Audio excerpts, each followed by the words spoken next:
नमस्कार दोस्तों हालत इस समय अंतर्राष्ट्रीय स्तर पर काफ़ी खतरनाक है। सबसे पहले बात करते हैं इजराइल की। इजराइल बिल्कुल आइसोलेट और उसकी ही करनी है कि वजह है कि 7 अक्टूबर 2023 के हमले के बाद उन्होंने लोगों को मारना शुरू कर दिया। गाजा में करीब 66,000 लोग मारे जा चुके हैं। यूरोप के बड़े देश यूके, फ्रांस, इटली अब इजराइल का साथ छोड़ चुके हैं और उन्हें फिलिस्तीनी को स्टेट यानी राज्य का दर्जा डिक्लेयर कर दिया है। इसी बीच सऊदी अरब और पाकिस्तान ने एक डिफेंस पैक्ट यानी रक्षा समझौता साइन किया है।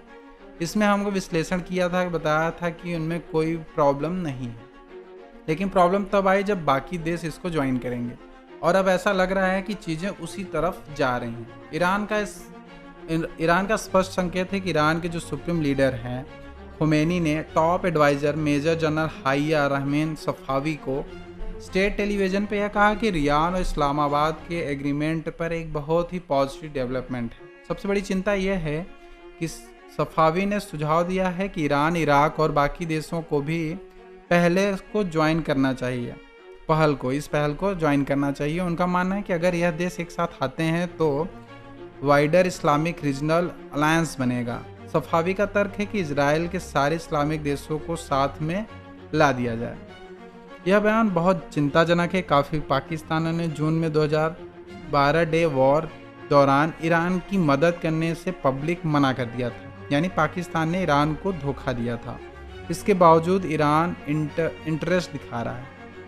ईरान की दिलचस्पी के दो कारण हो सकते हैं। पहला यह कि यह साफ शब्द खामेनी के हैं जो कि पाकिस्तान के साथ डील करने के लिए तैयार है। दूसरा यह कि ईरान को कुछ भी करके एक न्यूक्लियर अम्ब्रेला चाहिए। पाकिस्तान एकमात्र इस्लामिक देश है जिसके पास न्यूक्लियर बम है, लेकिन यह गठबंधन मुश्किल है क्योंकि अमेरिका और इजराइल इसके खिलाफ खड़े हो जाएंगे। अमेरिका, सऊदी और पाकिस्तान को सीधा सपोर्ट करेगा। भारत के लिए खतरा यह है कि भारत के लिए यह स्थिति सही नहीं है। एक चीज़ समझ लीजिए कि India have zero friends. Bharat का कोई दोस्त नहीं है। भारत तेज़ी से डेवलप कर रहा है, इसलिए वो ताकतवर होता है। उसके लोग दूर से भांपते हैं। अगर यह अनाउंस बनता है तो बहुत डेंजर है। फिर तो पाकिस्तान के पास खुली छूट होगी कि वह आतंकवादी भारत के खिलाफ छोड़ दे। हमें यह भी याद रखना होगा कि हम गल्फ से एनर्जी खरीदते हैं। अगर भारतीय जवाबी कार्रवाई करता है तो सऊदी अरब एनर्जी पर चोट कर सकता है। हो सकता है कि टर्की, अजरबैजान जैसे देश भी पाकिस्तान की साइड हो जाएं। इसका निष्कर्ष यही है कि इजराइल ने बहुत बड़ी गलती की है कि वह ही इस सब का मेन जड़ है। हालांकि इजराइल को कोई मार नहीं सकता है क्योंकि उसके पास टेक्नोलॉजी और मोसाद का डीप नेटवर्क है। दूसरी ओर पाकिस्तान का एक बिकाऊ देश है। जब भारत को अब डिप्लोमेटिक तरीके से चीज़ों को देखना पड़ेगा, इस मामले को काउंटर करना पड़ेगा। हमें समझना होगा कि हमारी असली ताकत हमारे ही अंदर